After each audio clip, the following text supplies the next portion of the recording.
A Tale of Two Cities by Charles Dickens, Book the Second, The Golden Thread, Chapter 13, The Fellow of No Delicacy. If Sidney Carton shone anywhere, he certainly never shone in the house of Dr. Manette. He had been there often, during a whole year, and had always been the same moody and morose lounger there. When he cared to talk, he talked well, but the cloud of caring for nothing, which overshadowed him with such a fatal darkness, was very rarely pierced by the light within him, and yet he did care something for the streets that environed the house, and for the senseless stones that made up their pavements. Many a night he vaguely and unhappily wandered there, when wine had brought no transitory gladness to him. Many a dreary daybreak revealed his solitary figure lingering there, and still lingering there when the first beams of the sun brought into strong relief removed beauties of architecture and spires of churches and lofty buildings, as perhaps the quiet time brought some sense of better things else forgotten and unattainable into his mind. Of late the neglected bed in the temple court had known him more scantly than ever, and often, when he had thrown himself upon it no longer than a few minutes, he had got up again and haunted that neighborhood. On a day in August, when Mr. Stryver, after notifying to his jackal that he had thought better of that marrying matter, had caused his Delicacy into Devonshire, and when the sight and scent of flowers in the city streets had some waifs of goodness in them for the worst, of health for the sickliest, and of youth for the oldest, Sidney's feet still trod upon those stones. From being irresolute and purposeless, his feet became animated by an intention, and, in the working out of that intention, they took him to the doctor's door. He was shown upstairs and found Lucy at her work alone. She had never been quite at her ease with him, and received him with some little embarrassment as he seated himself near her table, but, looking up at his face, in the interchange of the first few commonplaces, she observed a change in it. "I fear you are not well, Miss Carton. Sorry. I fear you are not well, Mr. Carton." "No, but the life I lead, Miss Manette, is not conducive to health. What is to be expected of or by such profligates? Is it not, forgive me, I have begun the question on my lips, a pity to live no better life?" "God knows it is a shame." "Then why not change it?" Looking gently at him again, she was surprised and saddened to see that there were tears in his eyes.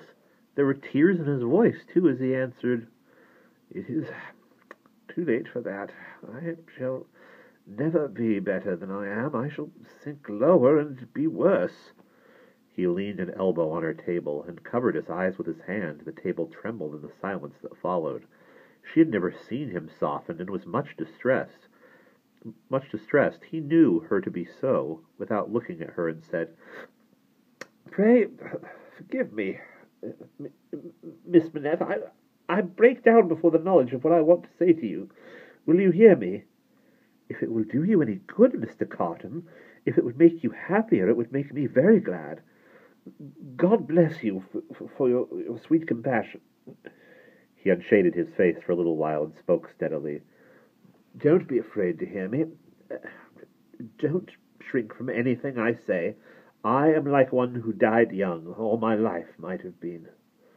"No, Mr. Carton, I am sure that the best part of your life might still be. I am sure that you might be much, much worthier of yourself." "Say of you, Miss Manette, and although I know better, although in the mystery of my own wretched heart I know better, I shall never forget it." She was pale and trembling. He came to her relief with a fixed despair of himself, which made the interview unlike any other that could have been holden. If it had been possible, Miss Manette, that you could have returned the love of the man you see before you, self-flung away, wasted, drunken, poor creature, to misuse as you know him to be, he would have been conscious this day and hour, in spite of his happiness, that he would bring you to misery, bring you to sorrow and repentance, blight you, disgrace you, pull you down with him. I know very well that you can have no tenderness for me. I ask for none. I am even thankful that it cannot be. Without it, can I not save you, Mr. Carton? Can I not recall you, forgive me again, to a better course? Can I in no way repay your confidence? I know this is a confidence, she modestly said after a little hesitation and in earnest tears. I know you would say this to no one else. Can I turn it to no good account of yourself, Mr. Carton? He shook his head. To none, Miss Manette, to none. If you will hear me through a little more. All you can ever do for me is done. I wish you to know that you have been the last dream of my soul. In my degradation I have not been so degraded, but that the sight of you, and with your father, and of his home, made such a home by you, has stirred old shadows that I thought had died out of me. Since I knew you, I have been troubled by a remorse that I thought would never reproach me again, and have heard whispers from old voices impelling me upward that I thought was silent forever.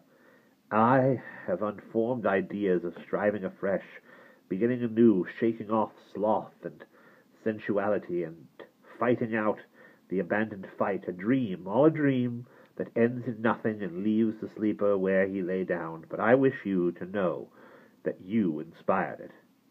Will nothing of it remain? Oh, Mr. Carton, think again. Try again.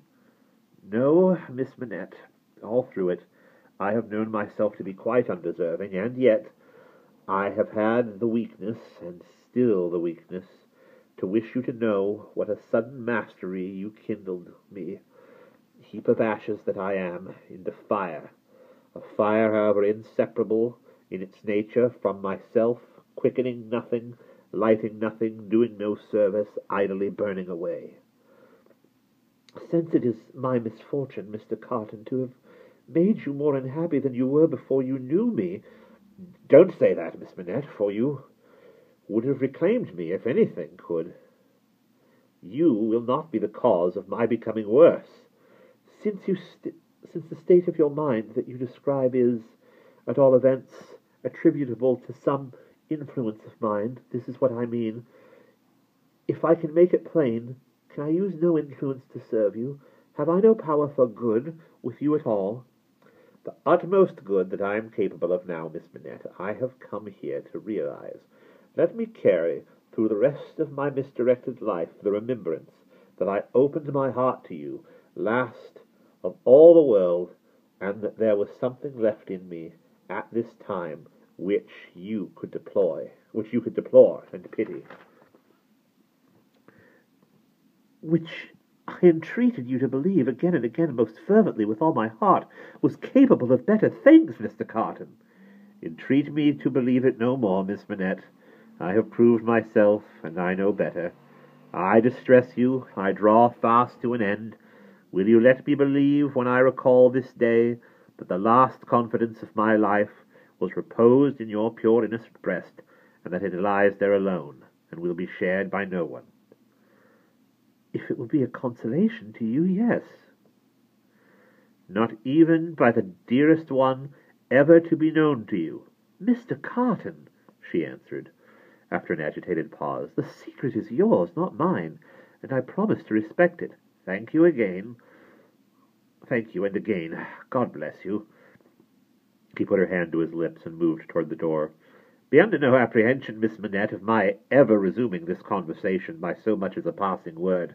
I will never refer to it again. If I were dead, that could not be surer than it is henceforth. In the hour of my death, I shall hold sacred the one good remembrance, and shall thank and bless you for it. That is my last avowal of myself was made to you, and that my name and faults and miseries were gently carried in your heart. May it otherwise be light and happy. He was